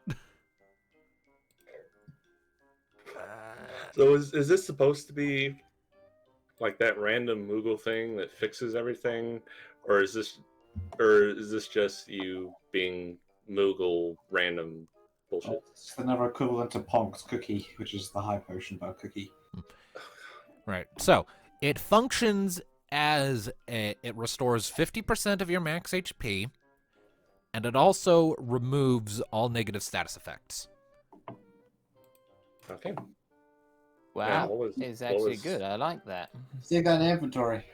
Yeah. So Yep. what is Alistair doing in response?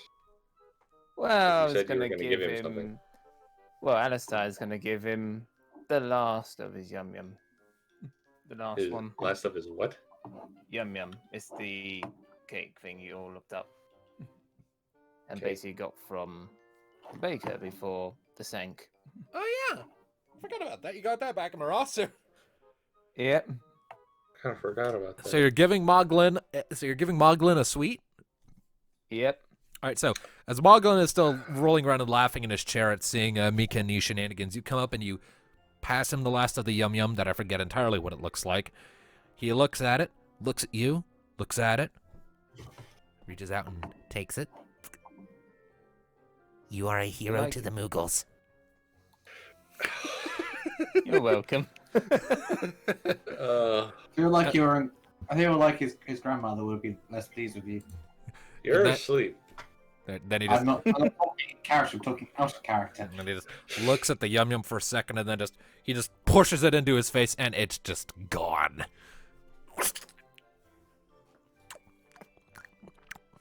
That's good. Kupo. That's real good, Kupo. And Thanatos is walking out with me now. And Mika's following along close behind.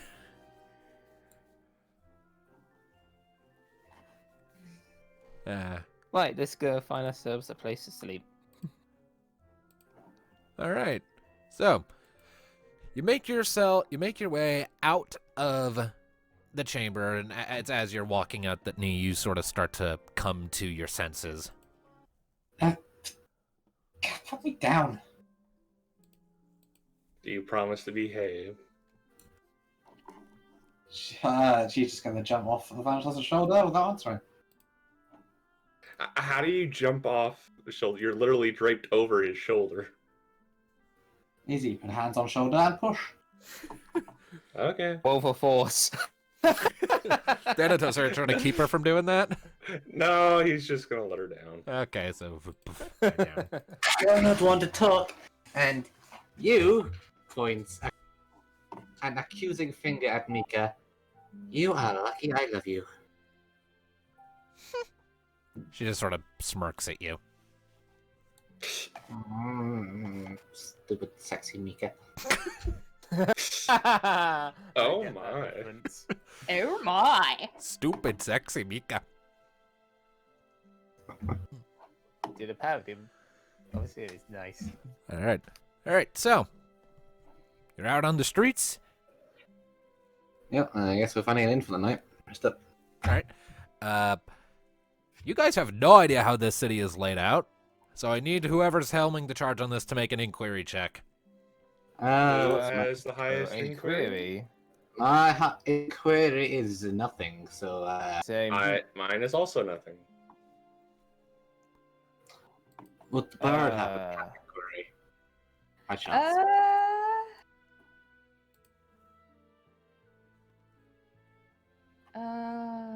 4. Mika's Seems you're inquiry leading is the also charge here. 4. Yeah, Mika also has an an inquiry of 4, inquiry? but we'll let Rocket take the charge. If that don't work, I suppose I give it a shot with nothing. That works. 14? Yeah, that's good enough. Yeah. That's easily good enough. It's like double what you needed. So you ask around for a bit, and it doesn't take you long. You find a chirpy-looking female Moogle who nods enthusiastically. Oh, yes. You'll want the bedroom palm right over there. And she points up a tree, and you see sort of like a giant ass toadstool sort of sticking out the side of the tree with a bunch of windows sort of circled into its sides, emitting gold light. Right up there is the big old tavern, Kupo. Uh-huh. And what does the tavern look like? I'm curious right now.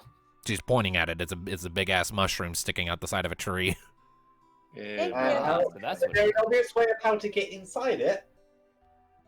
Well, all I see is the map, so... I don't have a map for the city. Again, Okay. is there an obvious way to get inside this if it's up a fucking tree? Doesn't look like it. So, do you need wings to get inside that thing, or...? I look for an easy way up. She was...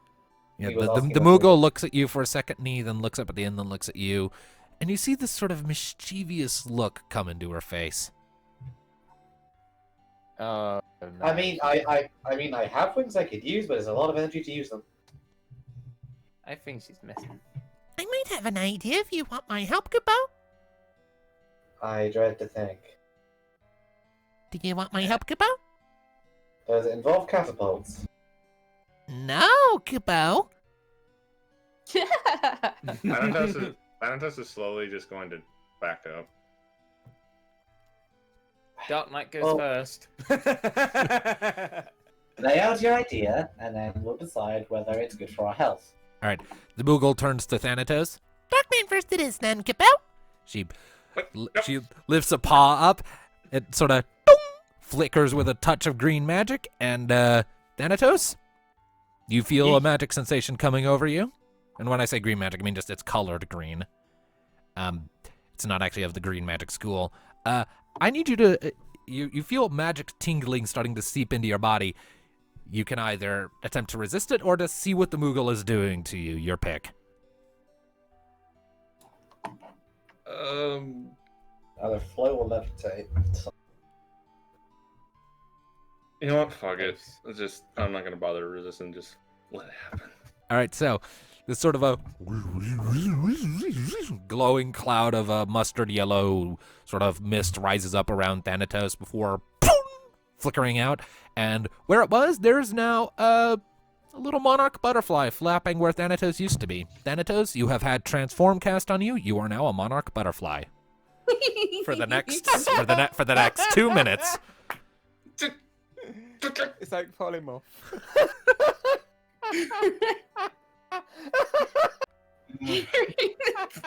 DM. I am having way too much fun fucking with you guys right now. On second thought, I think we'll climb. Thank you for your time. Congratulations, you're the first Dark Knight that must have grown wings and become a butterfly. Thanatos From the edgy to the beautiful. Thanatos is going to flutter over to Alistair's nose and land on it. You are aware I am much bigger than you right now, so I could easily flick you off. Don't do that. So don't even try. He is going to crawl around on his nose. And You're I'm moving. Like, your Let's main get body into- is about as big as his nose, I should say. You're a big monarch butterfly. Shall we try and get into Oh. this inn somehow? Somehow, are we going to have to literally roll to get into the fucking inn? I'm Thanatos gonna is roll then for awareness, see if there is a way in. Thanatos is now going to flutter 17. over onto. Do I see something that can get us up there? I'll get to you in a second, Alistair. Hades, yes? Thanatos is going to flutter over onto Need's nose now. Hey, Okay. apparently you're bigger than that. He's about How big as... am I? Your main body is about as big as a nose. So, yeah, you can land on it.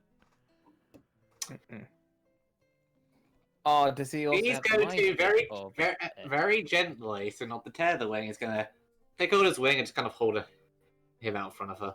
Like, you're on timeout. All right. Okay, Alistair, with that 17 awareness, as you're looking, you start to realize that there are some, not the most obvious in the world, little toadstools and little holes in the side of the tree trunk that you realize now are probably by design handholds to allow flightless creatures to climb up.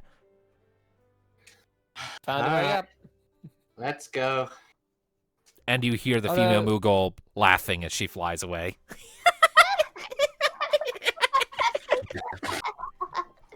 Rocket's enjoying this? No, I was playing the Moogle. Ah. Well, thanks for that. Yeah, that was great. All right. So, Did you let him go now? Yeah, Oh, and so- fly up. Gonna deposit you on a shoulder. He's going to flutter onto your ear. Thanatos, don't make me swat you. Come on, Thanatos. This is the time to get over your fear of heights. He's going to flutter onto Mika's tail now. Oh, no. Mika looks at you, sort of gives her tail a little flick, and you go flying off. Boing. I'm starting There to you think he's go. got the mindscape of a butterfly. Are we going into this inn, or are we just going to? I'm just climbing up still. After he can still hear, right? Yeah, you still have your full mind and all of your senses. You're just in the body of a butterfly, and you can't really talk as a result. You don't have the vocal cords for it. He's going to flutter in front of Alistair's face, and just kind of flick him with his little deal, like the other one said. I'm sure Caius is enjoying this. It's like flick him in Thanatos the turns eye. back to normal at this point. Oh no. You fuck. And now he's So back to as normal, right as in you front are of Alistair. So Now as you are hello? flittering in front of Alistair's face, suddenly there's another poof of smoke. Thanatos is back to normal, just kind of suspended in midair for a second, like Wile E. Coyote. You make eye contact with Alistair, and you both go falling down the tree. As Thanatos slams into Alistair. Nee is just long since gone into the inn. She's done. Fair enough. You are unbelievable. That's it, Thanatos. For the rest of the day, you're on my shit list. He is going to punch him in the shoulder and climb the goddamn tree. All right. So, after all of that, you eventually make your way into the inn and tavern. And it's definitely not designed to accommodate people of your size. You're kind of having to all hunch over and bend over a little bit to get in and rock it. It's actually really uncomfortable for you, given your size. Yeah. But you're able to get inside all the same. There's a Moogle behind the counter. And it does have the same sort of general layout as a typical eatery or inn or tavern or whatever.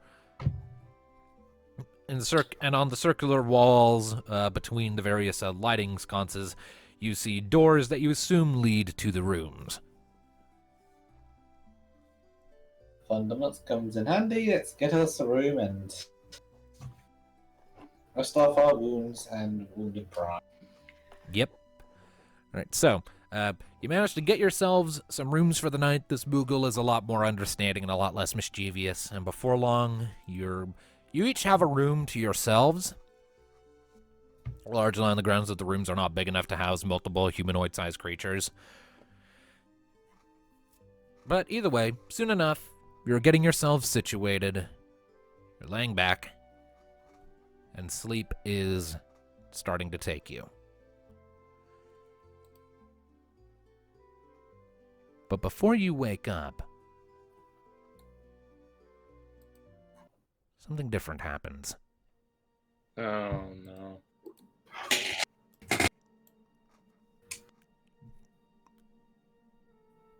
That night, Getting another visit.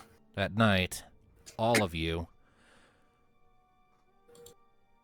have a dream. Individual from each other. You find yourselves in the middle of the ocean, without a boat. Waves tumultuous and churning. Typhoons rising up out of the water in the distance.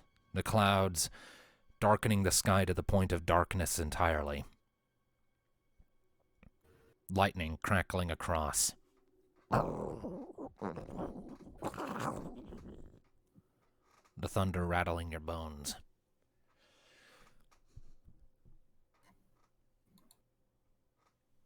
It's frantic. You try to swim against the current, but there's nowhere to go. It's just raging ocean in every direction. You feel things brushing against your legs under the water. I've seen enough hentai to know where this is going. Oh. They're not tentacles. They're fish. Oh my It's god. not spontaneous ultras. The slippery brushings start to turn into burning sensations as you realize creatures of the deep are starting to bite into your legs. The water around you begins to turn red. You realize with your own blood, and it becomes harder and harder to keep above the surface. Your skin starts to shrivel up from the moisture. Your mind begins to go cloudy and foggy. More and more teeth, biting and nibbling and piercing away.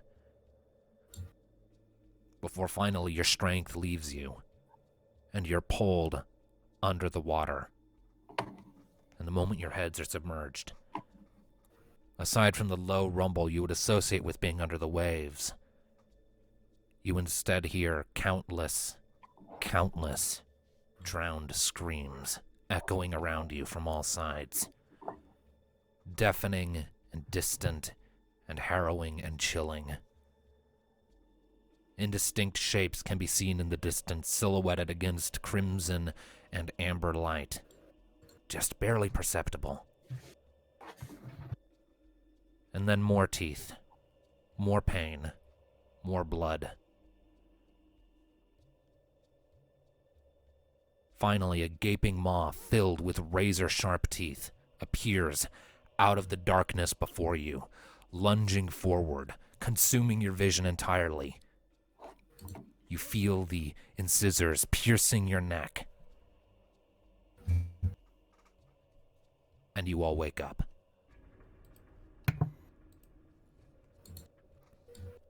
So was there a point to that, or was that Diablo just going, haha, Morossi drowned?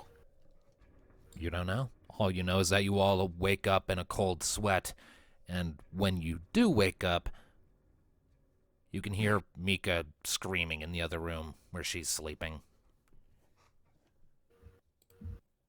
And he is immediately going there. Oh, well, no, they had the same room. Oh, like, No, he said that we There had wasn't quite separate enough rooms. room for that to work, unfortunately. The beds weren't big enough to adequately accommodate that. alright, well, she's going there then. Yep.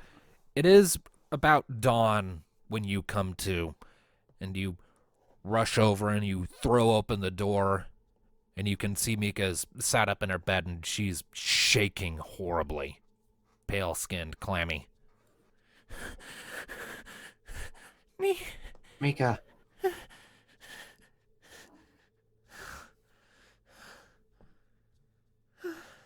I saw her too.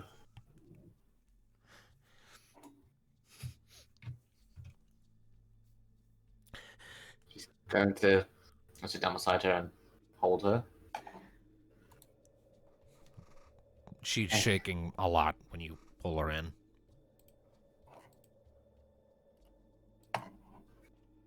What about the rest of you? How are you responding? Hearing said scream and quick footsteps, most likely from Nee, Thanatos is going to move in and get his head in the room. Yep. And when you poke your head in, you can see that Nee currently has Mika wrapped up in a hug from the side, and Mika is shaking terribly. You too?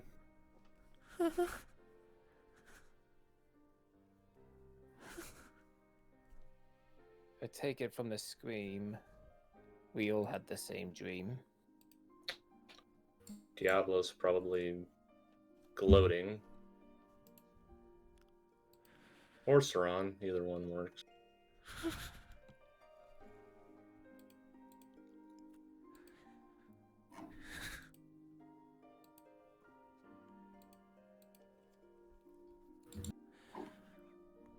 We should get a move on.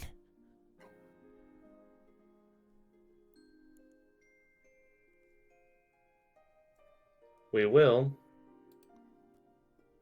after you take a minute with me to calm down. Indeed.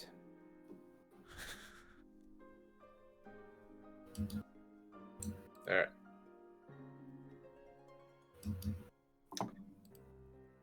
I get my stuff ready. We'll wait for you in the lobby. He just kind of gives a look to Nee.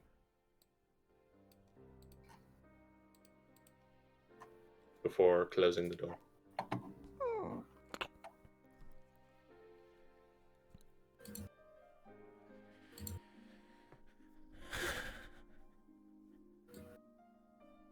Is this gonna be a recurring thing?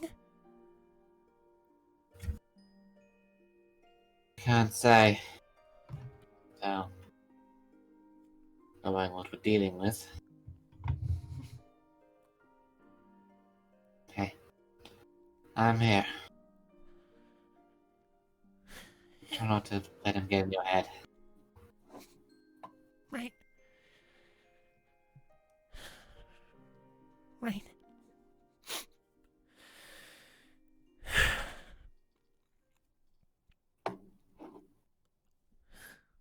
All right. You should probably get moving. Ramu waits.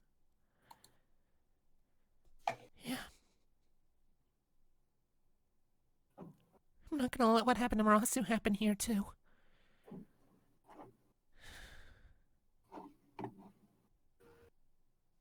With that, she sort of shrugs out of the hug and goes to leave. All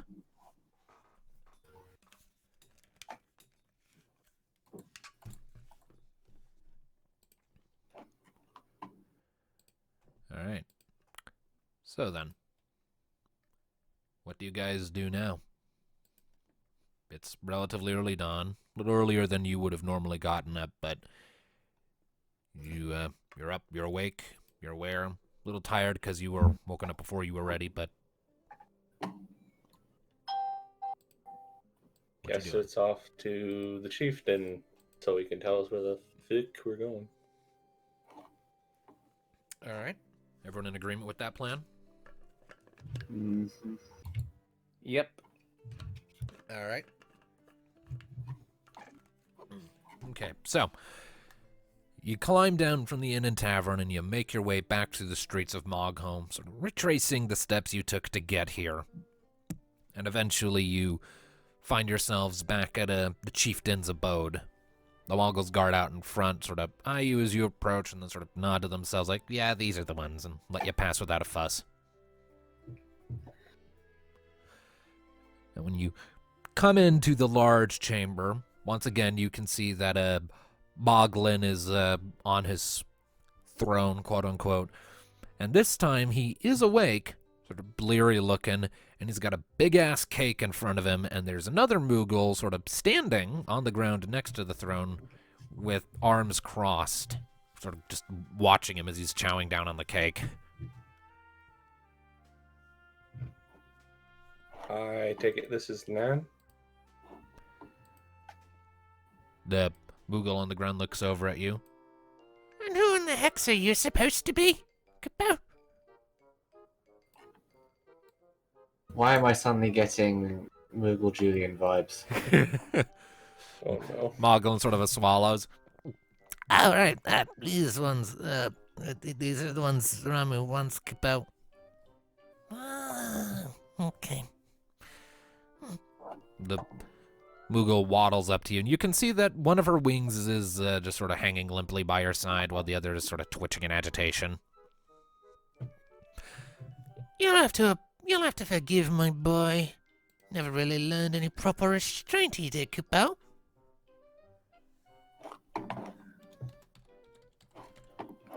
Anyway, I'm Moglin. What can I do for you? Boy's eating breakfast, and he ain't seeing anyone until he's done. We're just looking to head up the trail towards Ramu. Wanting to set off down the Justice Path, are ya? Alright. I can show you where that is. And then she sets off at a quick waddle past you. Come on then, best not bother the boy while he's eating. He gets cranky.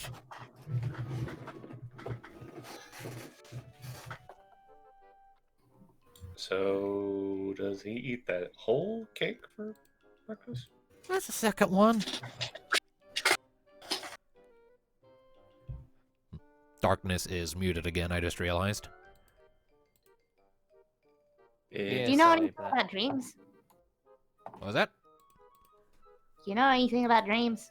You saying that to McGillian? Yeah. She looks back at you. Some things, Kupo. Why? What you want to know? I had a rather disturbing dream last night. We all did. You all have the same one? Yep. Yep. Drowning? Screaming? Mm-hmm. And something eating us. Yeah, and Yep. blood. Lots and lots of blood. Any idea what it means? Not a clue. Though if you all had the same dream, that would imply to me that someone is sending it to you, Kupo. Called it. Yeah, it does make sense. Who the heck did you piss off who has the power to do that, Kupo? Servant of Diablos. A nasty piece of work. Probably gloating.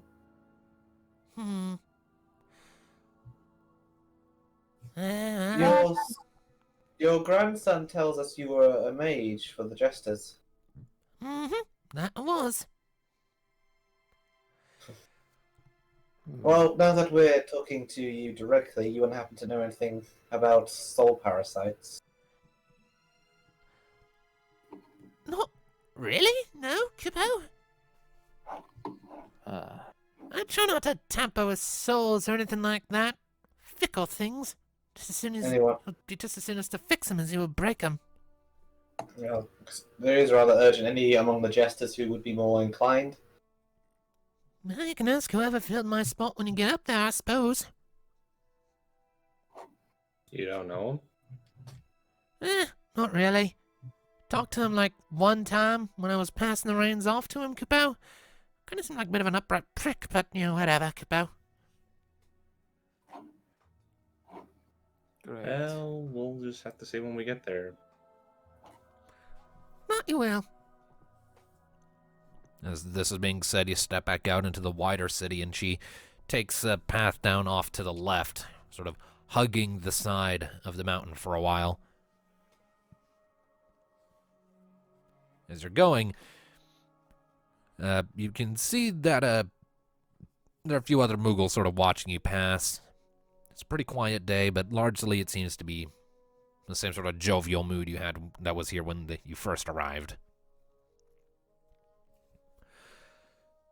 Eventually, you come out onto a path that's a bit more ornate looking, more deliberate in its design, and a lot more straightforward. And Moglin leads you across it for a minute, and it winds through between several buildings, the tree line sort of thinning around you before you come to the edge of the city, and you see this archway made of entwined roots sort of framing the edge of the city and marking it, and the path continues to pass through and into the dense foliage beyond, moving at a sharp incline up the side of the mountain and disappearing into the distance.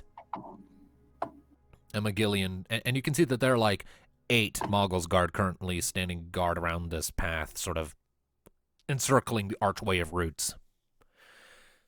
Moglin looks up at them. Ramu's guests are beginning their ascent. Then she turns back to the rest of you. All right, so one thing you should probably know about the Jester's Path, it isn't a straight line, and the path just kind of goes away after a while. Up to you to find your way after that. It's enough to give you a start, but part of the trick is you have to be good at finding your way through the wild. You can't do that, well, Romo ain't gonna waste his time on you. Well, it's a good thing we Well. have our local forest expert, right, Nee? Mm-hmm. Well, it starts as largely forest, but you're climbing a mountain. Trees are gonna become rare after a while. It's not the first mountain we've climbed. All right, well, She sort of flits up, gives her wings a few little flaps. at any rate, I guess I'll let you be to it. I need to get back and make sure my boy doesn't stub his stupid paw trying to get out of the chair. Hey, Belle. She starts flitting off. I'm getting a lot. What was that, Well, Lumina? She was just taking her. It is out of character. I was getting a lot of Julian vibes from it. When you said that, I decided to just embrace it. I just made that character up right now. I'm sure she has a frying pan that she can pull out of nowhere. Bonk. Well, Doom. let's go on ahead. You think we can just go back for the little wing and fly up there? I doubt that it'd be that The simple. first trial is making our way up, so I would assume that would be cheating. Cheating. All right. I mean, this guy is god of lightning, so I imagine if we did cheat, he would smite us. Let's just This is walk. by the walls, and hopefully we get up there. Let's get the exercise, unless you want to end up like Moglin. Honestly, with how many sweet seeds, I imagine Alistair would probably be that for me. Alrighty then. Well then. At this point, it is now, as you begin your ascent, I need to... The way this is going to work is the party picks one person to helm the leg of the journey you are on. And you can pick whatever skill you want to try and find your way forward, and you can give me whatever reason you like. The better your reason, the lower the DC will be. If your roll is high enough, you will make progress. If it is not, you have to pass the reins to someone else to let them take over. You're going to require 3 full successes, and there may be a chance of random encounters on the way. I have a chart that I will consult depending on what happens. So who would like to helm the first leg of this journey up the mountain? Well, I think I already got Me. volunteered by Thanatos. Yeah, Nate. All right. I was Well, gonna then. say, Adesai is probably used to climbing mountains because of the academy, but Which is also a forested area. Indeed. So I suppose Nee could handle the more forest stuff, and Adesai could help with the mountain stuff. Yeah, like it's a forested mountain, which Bate has. Yeah, but I mean, when it gets less trees, as Well, so what were we seeing at the beginning of the path? At the beginning of the path, the first leg it's very much just like a road heading through the wilderness, well maintained, but the farther you go, you're only at it for like 15 minutes before you start to see signs of it being less and less tended the farther you get. And the slope is going up and winding around. And eventually, the path sort of gets swallowed up by vines and roots and grass and moss. And you have to sort of work your way through from here on your own. It's about 45 minutes in that happens, and your first roll will need to be made. Alright, well, I'm gonna roll an awareness based on the, like we said earlier, familiarity with this general sort of terrain and walking up said terrain. All right. So 2d6 plus.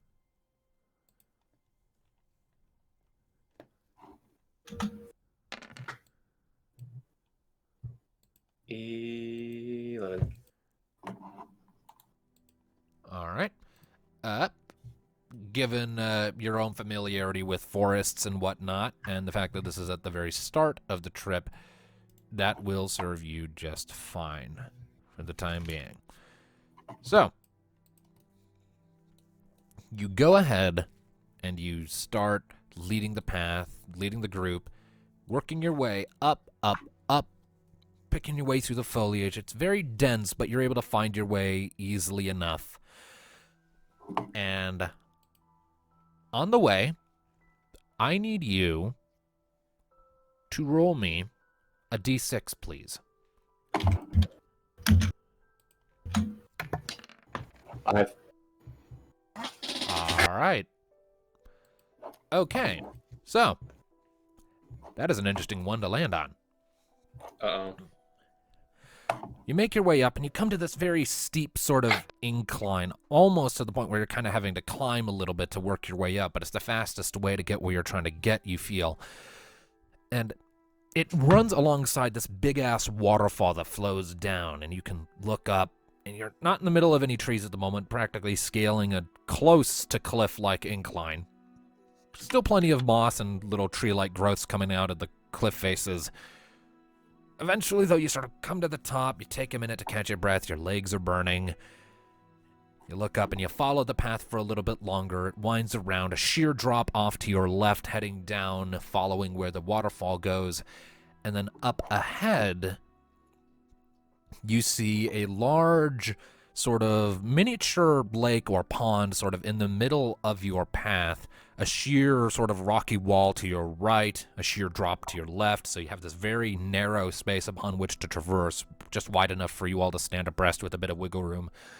And in the middle of that big pond, you see what looks like a giant brownish ridged rock. Oh no. But after a moment, you realize there's a big hole in it, and you can also see scales. I start then.